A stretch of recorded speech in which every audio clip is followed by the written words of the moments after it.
Hey, good afternoon, people. This is Clay with Clay's AC and Auto Repair and Clay Motion here in Grand Rapids, Michigan. This video is helpful. Like it. Send me nice comments. Most of all, share and subscribe. So today we had an broken evap thing on our 2012 GMC Terrain 2.4 Ecotech, and this is the evap cylinder. The nipple that goes on here broke off, and it's similar to this one right here. It's actually the exact same thing, but it was broken in half. This side was broken out. I'm not sure what I did with it, but what we're gonna do, it might be on the end of here. Yeah, see, there it is. It's broken. Anyways, so what we're gonna do is we're gonna take this nipple out and we're gonna replace it. And if you guys watch a lot of my videos, you know that I believe if anybody else can fix it, I can. So what I did was I went to the old Junkaroo yard and I found this on a 2009 Chevy Malibu. It's the identical same part except for it's not broken. The problem is it's shoved into this tube. So I'm going to cut this off of here, shove it in there, then fix that, and that'll be that. So let me show you how I do that. So we're just going to take and make some marks in this, and we're going to try not to destroy our part that we need, and that's going to separate that apart. You actually could just cut the hose off of here if you wanted, if it's going to cut. So there's that.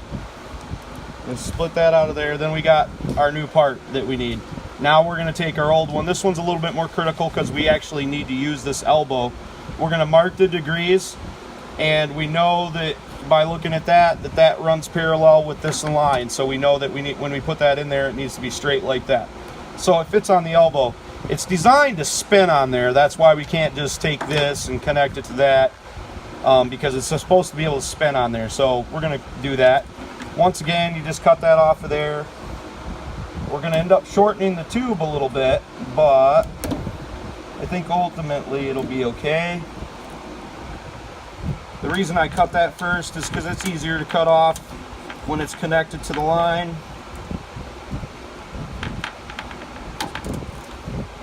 Now you may be able to press this in with your vise and use like a say your brake tool. I physically have the tool that actually does this, so you're gonna have to bear with me a little bit. It's gonna take a minute to put this together, but how this works is we're gonna stick this tube in here, and this is gonna hold this, and then we're gonna press this into there with the other part of the tool. So after several minutes of trying to figure this out, I figured out that I don't have the right die for this particular size line. Then I had to figure out what this stuff was for and how this was to hold it.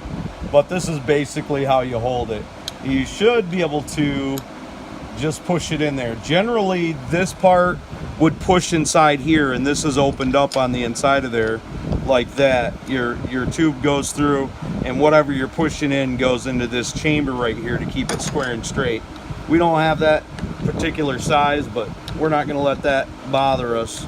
So we're just going to keep on pushing, and it only moves a little bit at a time,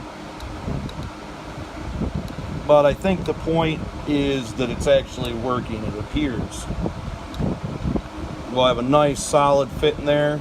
We might have to reset our die if we don't get it up on there far enough, but it looks like it's pushing in there pretty good.